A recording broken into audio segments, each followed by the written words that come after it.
منيرا.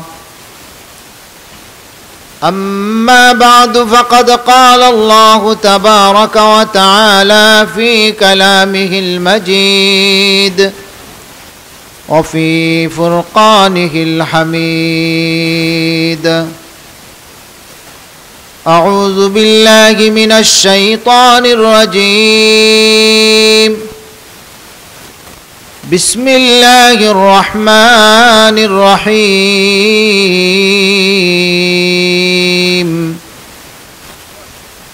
يا أيها الذين آمنوا توبوا إلى الله توبة نصوحا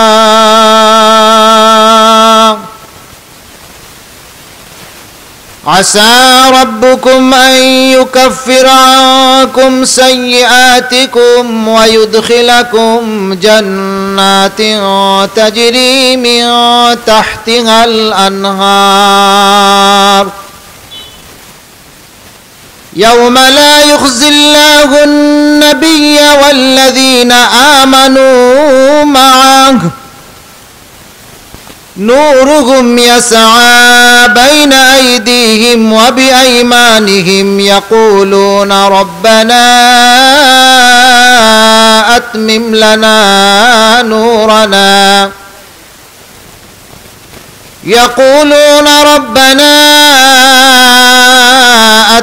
لنا نورنا ويغفر لنا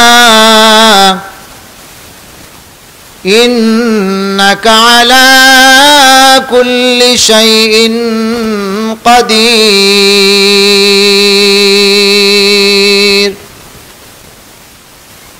وقال النبي صلى الله عليه وسلم: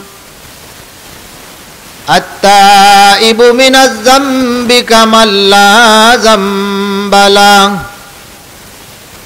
أو كما قال سيدنا رسول الله صلى الله عليه وسلم. وفي شأن حبيبه ومحبوبه آمرا ومخبرا: إن الله وملائكته يصلون على النبي يا أيها الذين آمنوا صلوا عليه وسلموا تسليما. আমরা محبة الشهيد درود شريف পড়ি। صلى الله على سيدنا ومولانا محمد وعلى آله وأصحابه وسلم. صلى الله على سيدنا ومولانا محمد وعلى آله وأصحابه وسلم. أستغفر الله إن الله غفور رحيم. أستغفر الله إن الله غفور رحيم. أستغفر الله الذي لا إله إلا هو الحي القيوم وأتوب إليه. لا حول ولا قوة إلا بالله العلي العظيم.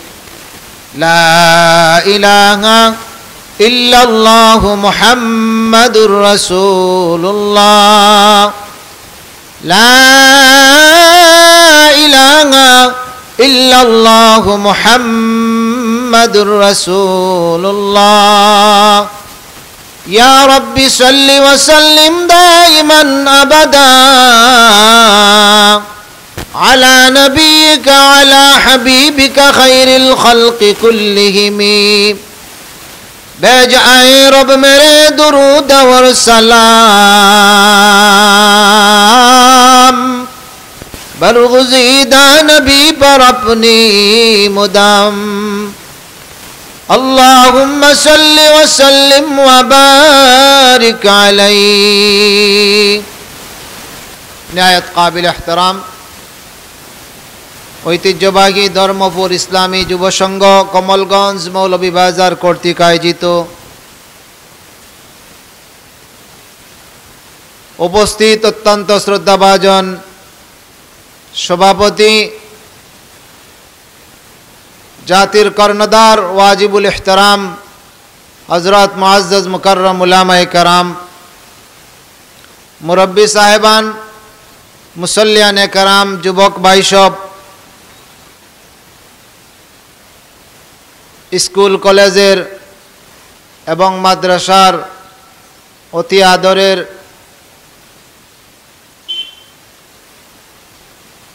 ছাত্রবৃন্দ পর্দার অন্তরালে অবস্থানরত অত্যন্ত শ্রদ্ধেয়া পর্দানিশীন মা ও বোনেরা, মহান আল্লাহ জাল্লা শানুহু আম্মা নওয়ালুহুর দরবারে আমরা প্রাণ খুলে শুকর আদায় করি যে মহান আল্লাহ সুবহানাহু ওয়া তাআলা আমাদেরকে ঐতিহ্যবাহী একটা এলাকা ধর্মপুর এলাকা, এই এলাকার ঐতিহ্যবাহী সরকারি স্কুল মাঠে যুব সমাজ কর্তৃক আয়োজিত ইসলামী যুব সংঘের আয়োজনে মুরব্বিয়ানে কেরামের পরামর্শে এলাকার সর্বস্তরের তৌহিদি জনতার অক্লান্ত পরিশ্রমে আজকের এই বিশাল মাহফিল, আত্মশুদ্ধির মাহফিল, এই মাহফিলে আল্লাহ পরওয়ারদিগারে আলম আমাদেরকে আসার বসার কোরআন এবং হাদিসের আলোকে আলোচনা করার এবং শোনার তৌফিক দান করেছেন যে মহান রব্বে করিম, সেই মহান রব্বে করিমের দরবারে শুকরিয়া জ্ঞাপন করি আলহামদুলিল্লাহ। মওলা পাকের শুকরিয়া যদি আমরা আদায় করি, শুকুর গুজার বান্দাবান্দির জন্য আল্লাহ পাকের সুসংবাদ রয়েছে। আল্লাহ পাক সুসংবাদ দিয়েছেন যেই সমস্ত আল্লাহর বান্দাবান্দিরা মওলা পাকের শুকরিয়া আদায় করে ওই সমস্ত শুকুর গুজার বান্দাবান্দির প্রশংসা করতেছেন আল্লাহ পরওয়ারদিগারে আলম, আর বলতেছেন শুকুর গুজার বান্দাবান্দির জন্য আমি আল্লাহ পাক নিয়ামতকে আরো বাড়াইয়া দেই। সুবহানাল্লাহ। লাইন শাকারতুম লাযীদান্নাকুম লাইন শাকারতুম লাযীদান্নাকুম ওয়া লাইন কাফারতুম ইন্না আযাবী লাশাদীদ। মওলা পাকের ঘোষণা, যে সমস্ত আমার বান্দাবান্দিরা আমার নিয়ামত পাইয়া শুকরিয়া আদায় করে, আমি রব্বে কায়নাত রব্বে করিম ওই সমস্ত শুকরগুজার বান্দাবান্দির জন্য নিয়ামতকে আরো বাড়াইয়া দেই। সুবহানাল্লাহ। আর যে সমস্ত বান্দাবান্দির আমি মাওলা পাকের অসংখ্য অগণিত নিয়ামত পাওয়ার পরেও না শুকরি করে, আমি মাওলা পাকের সাথে আরো মাওলা বানায়, না শুকরি করে, কুফরি করে, ওই সমস্ত নাফরমান বান্দাবান্দির জন্য মহান আল্লাহ কঠিন শাস্তির ব্যবস্থাও রেখেছেন। সেই কথাটাও আয়াতের শেষে উল্লেখ করতেছেন, ওয়ালা ইন কাফারতুম ইন্না আযাবী লাশাদীদ। আর যাহারা মওলা পাকের নিয়ামত পাওয়ার পরেও শুকরিয়া আদায় করে না, বরঞ্চ নাফরমানির কাজের মধ্যেই লিপ্ত রয়, মওলা পাকের সাথে আরো মাওলা বানায়, মওলা পাকের ইবাদত ছাড়া আরো অন্যান্য জাতির পূজা করে, ওই সমস্ত নাফরমান বান্দাবান্দির উপর আল্লাহ নারাজ হইয়া ঘোষণা করেন, অপেক্ষমান তোমাদের জন্য আমার কঠিন শাস্তির ব্যবস্থা রয়েছে, তোমরা অপেক্ষা করো। নাউজুবিল্লাহ। এর জন্য আমরা ইমানদার মুসলমান মুমিন আমাদের সব সময় মাওলা পাকের শুকরিয়া আদায় করা চাই। যাই হোক, সময় অল্প, আমার মূল আলোচনায় যাই। আল্লাহ পরওয়ারদিগারে আলম আমাদেরকে সৃষ্টি করেছেন মায়া করে, কিভাবে আমরা ইহকালে শান্তি পাই, পরকালেও শান্তি পাই, মুক্তি পাই, সেই ব্যবস্থা দিয়ে মহান আল্লাহ আমাদেরকে কোরআনুল কারীম দিয়েছেন, বিধান দিয়েছেন। মওলা পাকের ঘোষণা, আমার বন্দাবান্দিরা না বুঝে অনেক সময় গুনার কাজে লিপ্ত হয়ে যাবে, কিন্তু তারা যদি নিরাশ হইয়া যায় আর যাবে কোথায়? মওলা পাকের দরবার ছাড়া আমাদের কি আর যাওয়ার জায়গা আছে? নাই। এই জন্য আল্লাহ পরওয়ারদিগারে আলম আমাদেরকে সুসংবাদ দিতেছেন, قل يا عبادي الذين أسرفوا على أنفسهم لا تقنطوا من رحمة الله إن الله يغفر الذنوب جميعا إنه هو الغفور الرحيم।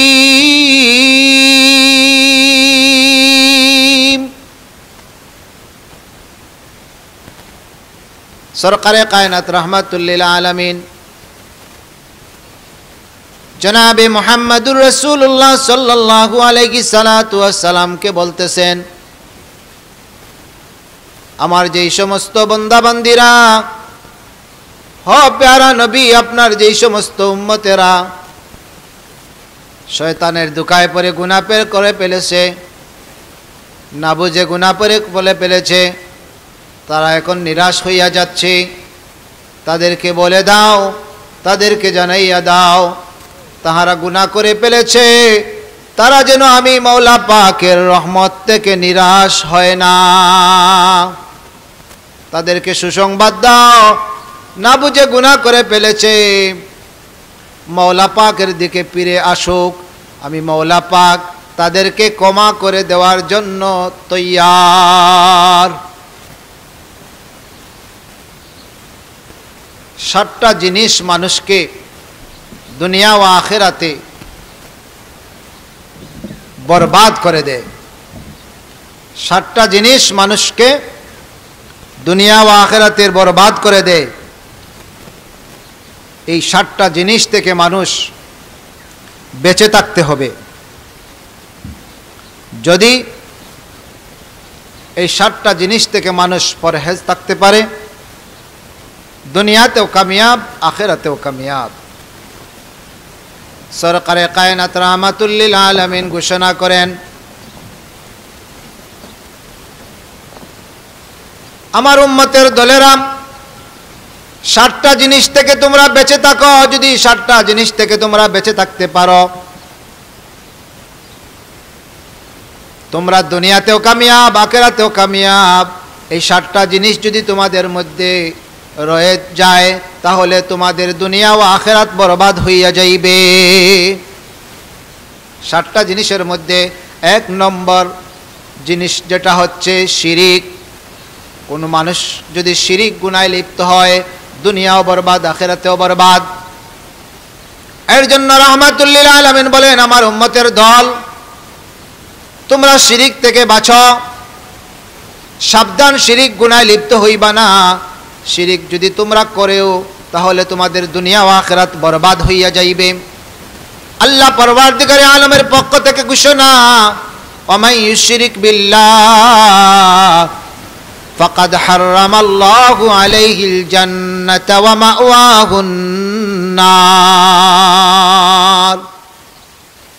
যেই সমস্ত মানুষেরা শিরিক করে মওলা পাকের সাথে আরো মওলা পাক বানায়, মওলা পাকের কুদরতি পাবে সেজদা ছাড়া আরো কোনো জায়গায় সেজদার দান, এইভাবে শিরিক গুনার মধ্যে লিপ্ত থাকে, আমার মওলা পাক তাদের উপরে রাগান্বিত আর গুসা হইয়া যান, বেজার হইয়া যান, নারাজ হইয়া যান, এমন কি বলতে থাকেন, তোমরা যদি শিরিক অবস্থায় মৃত্যুবরণ করো, জেনে রাখো আমি আল্লাহ পরওয়ারদিগারে আলমের জান্নাত তো তোমরা পাবেই না, এমন কি জান্নাতের খুশখবরিও তোমাদের নসিব হবে না। ওমাই শিরিক বিল্লাহ ফাকাদ হারামাল্লাহু আলাইহিল জান্নাহ ওয়া মাওয়াহুন নার। যাহারা শিরিক গুনার মধ্যে লিপ্ত থাকবে, মওলা পাকের পক্ষ থেকে ঘোষণা, ওই সমস্ত মানুষেরা, শিরিক করনেওয়ালা মানুষ জান্নাতে তো যাবেই না, জান্নাত তাদের জন্য মওলা পাক হারাম করে দিয়েছেন, জান্নাত হারাম করে দিয়েছেন, এমনকি তাদের জন্য মওলা পাক রেখেছেন জাহান্নাম। এক নম্বর, শিরিক থেকে বাঁচতে হবে। এই 7টা গুণ, এই 7টা কাজ, বাজে গুণ, বাজে কাজ যাহাদের মধ্যে রয়েছে, তারা অতি শীঘ্রই এখন থেকেই তওবা করতে হবে, ফিরে আসতে হবে।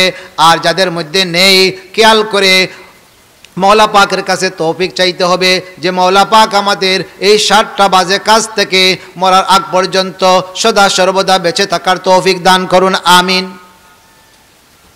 যাদের মধ্যে এই 7টার মধ্যে কোনো একটি গুণ আছে, তাহারা তওবা করে নিব, ফিরে আসবো। আর যদি কাহার মধ্যে থাকে না, মওলা পাকের কাছে তৌফিক চাইব, মওলা পাক এই ধরনের সমস্ত যে 7টা বাজে গুণ আছে, এগুলা থেকে আমাদেরকে এবং দুনিয়ার সমস্ত মানুষদেরকে বাঁচাও।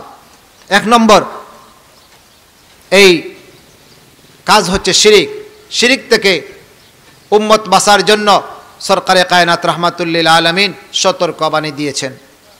2 নম্বর হচ্ছে জাদু। যেই সমস্ত মানুষ জাদু টুনার মধ্যে লিপ্ত, ওই যে সমস্ত জাদু টুনার কারণে মানুষ দুনিয়া ও আখিরাত বরবাদ করিয়া দেয়, এগুলাও অনেক জায়গার মধ্যে আছে। অনেক সময় দেখবেন ছেলে মেয়েরা ভালোবাসা করে, প্রেম করে, কিন্তু যখন ব্যর্থ হইয়া যায়, ছেলে মেয়েকে পায় না, মেয়ে ছেলেকে পায় না, শেষ মুহূর্তে জাদু টুনা শুরু করে, নাউজুবিল্লাহ। তওবা করেন, তওবা করেন। যদি এই সমস্ত বাজে কাজ কাহার মধ্যে তাকিয়ে তাই তওবা করেন, আপনি মনে করবেন আমার জন্য যেই ছেলেটা বরাদ্দ, আমার জন্য যেই মেয়েটা বরাদ্দ, আল্লাহ পরওয়ারদিগারে আলম তাকেই আমাকে দান করবেন। সুতরাং জাদু টুনা করিয়া তার জীবন নষ্ট করা চাই না, আমিও নষ্ট যেন না হই, এর দিকে চৌকান্না থাকতে হবে। জাদু টুনার মধ্যে দিয়ে দুনিয়াও বরবাদ, আখিরাতও বরবাদ। দুনিয়াতেও সমাজের মধ্যে অশান্তি হয়, পরিবারের মধ্যে অশান্তি হয়, মানুষ নষ্ট হয়, ধ্বংস হয়। এর জন্য 2 নম্বর বাজে গুণ হচ্ছে জাদু। এই জাদু টুনা থেকে বিরত থাকতে হবে। যদি কারোর মধ্যে অভ্যাস থাকে, তওবা করে ফিরে আসতে হবে। আর যাহাদের মধ্যে নেই, আল্লাহ পাকের কাছে তৌফিক চাইতে হবে, মওলা পাক এই জাদু টুনা থেকে আমাকে এবং জাতিকে বাঁচাও। 1 নম্বর বাজে গুণ শিরিক। শিরিক করলে দুনিয়া ও আখিরাতে বরবাদ। 2 নম্বর হচ্ছে জাদু। যাদের মধ্যে এই অভ্যাস রয়েছে, জাদু টুনার মধ্যে দুনিয়া ও আখিরাত বরবাদ হইয়া যায়। 3 নম্বর হচ্ছে হত্যা। হত্যা, এই হত্যার মধ্যে দিয়ে আখিরাত, দুনিয়া ও আখিরাত বরবাদ হইয়া যায়। মানুষকে যদি হত্যা করেন, উপায় নাই, উপায় নাই। এমনকি যদি একটি ছোট্ট প্রাণী, একটি পাখিকেও আপনি অন্যায়ভাবে হত্যা করেন, হ্যাঁ, আপনি যদি খাওয়ার জন্য তাকে জায়েজ পথে, হালাল পথে বিসমিল্লাহি আল্লাহু আকবার বলিয়া জবাই করেন, আর আপনি খান, অসুবিধা নেই। কিন্তু আপনি এমনিতেই গুলাইল দিয়া এমনিতেই শিকার করলেন, এমনিতেই মরে গেল, হত্যা করলো, সেই প্রাণীটা যদি হাসরের ময়দানে মহান আল্লাহ পাকের দরবারে হত্যাকারীর বিরুদ্ধে আল্লাহর আদালতে কেস দায়ের করে, সেই পাখির কেসের কারণে এই হত্যাকারী মানুষটাও জাহান্নামে যাইতে হবে। এর জন্য হত্যা, এই হত্যাকাণ্ড থেকে বিরত থাকতে হবে। 4 নম্বর হচ্ছে সুদ খাওয়া, সুদ দেওয়া। যেইভাবে সুদ খাওয়া গুনাহের কাজ, দুনিয়া ও আখিরাত বরবাদ করে দেয়। এইভাবে সুদ নেওয়াও গুনাহের কাজ, দুনিয়া ও আখিরাত বরবাদ করে দেয়। কেহ যদি সুদের মধ্যে থেকে সাক্ষী গ্রহণ করে তাহলেও সেই গুনাহের কাজ। এর জন্য সুদ খাওয়া এবং সুদ দেওয়া নেওয়া, সুদের সাক্ষী থাকা, ওই সমস্ত সুদের ব্যাপারে সচেতন হওয়া, সুদ যেন সমাজের মধ্যে না থাকে, চৌকান্ন থাকা। সুদের কারণে দুনিয়া ও আখিরাত বরবাদ হইয়া যায়। হালাল খাইয়া আল্লাহর ইবাদত বন্দেগী করলে আল্লাহ পাক ইবাদত বন্দেগী দোয়া মুনাজাত কবুল করেন। আর যে মানুষ হারাম খায়, সেই হারাম খাওয়ার দ্বারা যদি তার শরীরকে শক্তিশালী করে ইবাদত করে, তাহলে হারাম খাওয়ার দরুন তার ইবাদত, তার দোয়া মুনাজাত মহান আল্লাহ পাকের কাছে কবুল হয় না। ইবাদত কবুল হইতে হলে শর্ত হলো হালাল। এই হালাল খাইতে হলে সুদ থেকে বেঁচে থাকতে হবে, সুদ দেওয়া থেকে, সুদ নেওয়া থেকে, সুদের সাক্ষী থেকে বেঁচে থাকতে হবে। যদি সুদ আমাদের সমাজে থাকে, আমার মধ্যে থাকে, আপনার মধ্যে থাকে, সুদের কারণে দুনিয়া ও আখিরাত বরবাদ হইয়া যায়। 5 নম্বর গুণ হচ্ছে এতিমদের মাল যারা আত্মসাৎ করে। এতিমের মাল যদি আত্মসাৎ করিয়া খায়, এই এতিমের মাল খাওয়ার কারণে দুনিয়া ও আখিরাত বরবাদ হইয়া যায়। আল্লাহর নবী সরকারে কায়নাত রাহমাতুল লিল আলামিন ঘোষণা করেন, আমার উম্মতের দলেরা, তোমরা এতিমের মাল খাইও না, এতিমের মাল আত্মসাৎ করা থেকে তোমরা বেঁচে থাকো। এতিমের মাল খাওয়া মানে তোমার পেটের ভিতরে আগুন ঢুকাইলা। তুমি এতিমের মাল খাওয়ার কারণে জাহান্নামের অগ্নিকুণ্ডের মধ্যে তুমি নিক্ষেপ হইবা, এর মধ্যে কোনো সন্দেহ নাই। এতিমের মাল খাওয়া থেকে, মাল আত্মসাৎ করা থেকে বেঁচে থাকতে হবে। আল্লাহ পাকের ঘোষণা, সরকারে কায়নাত রাহমাতুল লিল আলামিনের পক্ষ থেকে ঘোষণা, যদি তুমি এতিমের মাল খাওয়া থেকে বেঁচে থাকতে পারো, আল্লাহর তরি জান্নাতে যাইতে পারবা। আর তুমি যদি এতিমের মাল আত্মসাৎ করো, দুনিয়া ও আখিরাত বরবাদ। দুনিয়াতেও তুমি লাঞ্ছনা বঞ্চনা, লাঞ্ছিত বঞ্চিত হইবে। আখিরাতে আল্লাহ পরওয়ারদিগারে আলমের তরি জাহান্নামে তোমাকে নিক্ষেপ করা হবে। 5 নম্বর, এতিমের মাল যাহারা আত্মসাৎ করে তাদের দুনিয়াও বরবাদ, আখিরাত বরবাদ। 6 নম্বর, জিহাদের ময়দান থেকে পলায়ন করা। কোন সময় যদি জিহাদের ময়দানে ডাক আসে, জিহাদের ময়দানে যাব, কিন্তু সাবধান সাবধান, জিহাদের ময়দান থেকে পলায়ন করার কোনো সুযোগ নাই। কিন্তু আমাদের সমাজে অনেক সময় আছে, সন্ত্রাস কাকে বলে, জিহাদ কাকে বলে, সেটাও আমরা পার্থক্য করতে পারি না, বুঝি না। সন্ত্রাস হচ্ছে অপবিত্র একটা জিনিসের নাম, সন্ত্রাস করা যাবে না, সন্ত্রাস করা যাবে না। কিন্তু জিহাদ হচ্ছে একটা পবিত্র জিনিসের নাম। জিহাদ ফি সাবিলিল্লাহ অবশ্যই আছে, থাকবে, কিয়ামত পর্যন্ত থাকবে। জিহাদের ময়দানে অংশগ্রহণ করে যদি পলায়ন করি, দুনিয়াও বরবাদ, আখিরাতেও বরবাদ। জিহাদের ময়দান থেকে পলায়ন করা যাবে না। 6 নম্বর গুণ হচ্ছে জিহাদের ময়দান থেকে, বাজে গুণ হচ্ছে জিহাদের ময়দান থেকে পলায়ন করা যাবে না। যদি জিহাদের ময়দান থেকে পলায়ন করা হয়, তাহলে দুনিয়াও বরবাদ, আখিরাতও বরবাদ। 7 নম্বর হচ্ছে সতীসাদী মেয়েদের উপর মিথ্যা তহবত করা। অনেক সময় আছে, দেখা যায় একটা ভালো মেয়ে, হয়তো সেই মেয়ের উপর কোনো এক ব্যক্তি আসক্ত হইয়া গেছে। এখন দেখা যায় মেয়েটার বিবাহ শাদী ঠিক হইয়া গেছে। এই ছেলেটা এখন খোঁজ লইবে মেয়েটার বিবাহ কোথায় ঠিক হয়ে গেছে, দেখবে ফোন নম্বর নিয়ে সংগ্রহ করা যায়। যদি ফোন নম্বর সংগ্রহ করতে পারে, তাহলে ফোন দিবে, ফোন দিয়ে বলবে, তুমি যেই জায়গার মধ্যে বিবাহ শাদী ঠিক করেছ, শ্বশুর হইলে শ্বশুরের কাছে বলবে, তোমার ছেলের জন্য যে মেয়ে ঠিক করেছ, সেই মেয়ের কোনো রকমের কোনো দুষ্টুটি জানা আছে কি? বলে, না তো জানি না। সে হয়তো দুষ্টুটি বর্ণনা করবে মিথ্যাভাবে, অথবা না কিছু বলেই ফোন কেটে দিবে। এখন তো যাহারা বিবাহ ঠিক করেছে, তাদের মাথার মধ্যে হাউলমাল শুরু হয়ে গেছে। এই সমস্ত যদি কাহার মধ্যে থাকে, সতীসাদী নারীর উপর মিথ্যা অপবাদ করা, জেনে রাখবা সেই ব্যক্তিরও দুনিয়াও বরবাদ, আখিরাতও বরবাদ। এই 7টা গুণের কথা আল্লাহর নবী সরকারে কায়নাত রাহমাতুল লিল আলামিন এই হাদিসের মধ্যে বর্ণনা করেছেন। আমার উম্মতের দল, তোমরা এই 7টা বদ খাসলত থেকে বেঁচে থাকো। কাহারও মধ্যে যদি কোনো একটি খাসলত তাকিয়ে থাকে, তওবা করো, ফিরে আসো ওই বদ গুণগুলা থেকে, ওই বাজে কাজ থেকে ফিরে আসো। আর যদি কাহারও মধ্যে একটা গুণও না থাকে, এই বাজে গুণ, এই বাজে কাজ, তাহলে তুমি মওলা পাকের কাছে প্রার্থনা জানাও, মওলা পাক যেন এই 7টা বাজে কাজ থেকে সবসময় আমাদেরকে হেফাজত করেন। 1 নম্বর বদ কাজ হচ্ছে শিরিক। যাহারা শিরিকের মধ্যে লিপ্ত থাকে তাহাদের জন্য দুনিয়াও বরবাদ, আখিরাতও বরবাদ। 2 নম্বর হচ্ছে জাদুটুনার মধ্যে যাহারা লিপ্ত থাকে তাহাদের দুনিয়াও বরবাদ, আখিরাতও বরবাদ। 3 নম্বর হচ্ছে যাহারা হত্যাকাণ্ডের মধ্যে লিপ্ত থাকে তাহাদের দুনিয়াও বরবাদ, আখিরাতও বরবাদ। 4 নম্বর বাজে কাজ হচ্ছে যারা সুদ খায়, সুদ নেয়, সুদের সাক্ষী গ্রহণ করে, তাদের দুনিয়াও বরবাদ, আখিরাতও বরবাদ। 5 নম্বর বাজে কাজ হচ্ছে যাহারা এতিমের মাল আত্মসাৎ করে, তাদের জন্য দুনিয়াও বরবাদ, আখিরাতও বরবাদ। 6 নম্বর জিহাদের ময়দান থেকে যাহারা পলায়ন করে তাহাদের দুনিয়াও বরবাদ, আখিরাতও বরবাদ। 7 নম্বর বাজে কাজ হচ্ছে সতীসাধী নারীর উপর যাহারা মিথ্যা অপবাদ করে তাহাদেরও দুনিয়াও বরবাদ, আখিরাতও বরবাদ। প্রত্যেক উম্মতেরকে সতর্ক করেছেন সরকারে কায়নাত রাহমাতুল লিল আলামিন, ও আমার উম্মতের দলেরা, এই 7টা বাজে কাজ থেকে তোমরা বিরত থাকবা। কোনো একটা বাজে কাজ, 7টা কাজের মধ্যে কোনো একটা বাজে গুণ যদি তোমাদের মধ্যে তাকিয়ে যায়, তওবা করো, ফিরে আসো মওলা পাকের দিকে, তওবা করো।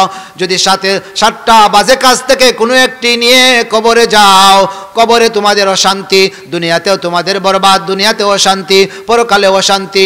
এর জন্য এই 7টা কাজ থেকে বেঁচে থাকে মওলা পাকের কাছে তওবা করে ফিরে আসতে হবে। এর জন্য মওলা পাকের কাছে তওবার জন্য আমি যে আয়াতে কারিমা তিলাওয়াত করেছি, আল্লাহ পরওয়ারদিগারে আলম বলেন, ইয়া আইয়ুহাল্লাযীনা আমানু তুবু ইলাল্লাহি তাওবাতান নাসুহা। ও ইমানদার মুমিন মুমিনাতরা, তোমরা তওবা করো, খালিস নিয়তে যদি তুমি তওবা করতে পারো, মওলা পাক তোমার তওবাকে কবুল করে, মওলা পাক তোমাকে ক্ষমা করে দিয়ে, মওলা পাক যে সুসংবাদ দিতেছেন, ইলাল্লাহি তাওবাতান নাসুহা, যাহারা তওবা করতে পারবে খালিস নিয়তে, তওবার মতন তওবা করবে, আর গুনাহ থেকে বেঁচে, গুনাহ থেকে ফিরে এসে, শয়তানের পথ থেকে ফিরে এসে রহমানের পথে ফিরে আসবে, মন গড়া পথ থেকে চলা থেকে ফিরে এসে রহমানের পথে চলে আসবে, মওলা পাকের দিকে ফিরে আসবে। তওবার মতন তওবা যদি করতে পারো, আসা রাব্বুকুম আইয়ুকাফিরা আনকুম ওয়া ইউদখিলাকুম জান্নাত। মওলা পাকের সুসংবাদ, তওবা করার কারণে, গুনাহ থেকে বেঁচে থাকার কারণে, গুনার পথ থেকে ফিরে এসে তুমি নেকির কাজ ধরেছ, শয়তানের পথ ছেড়ে দিয়ে রহমানের পথ ধরেছ, মন গড়া পথ ছেড়ে দিয়ে নফসের দুকায় আছিলা, তুমি এই পথ ছেড়ে দিয়ে মওলা পাকের দিকে ফিরে এসেছ। মওলা পাক তোমার তওবাকে কবুল করেছেন, সুসংবাদ দিতেছেন, আসা রাব্বুকুম আইয়ুদখিলাকুম জান্নাত। হে তওবাকারী বান্দা বান্দীরা,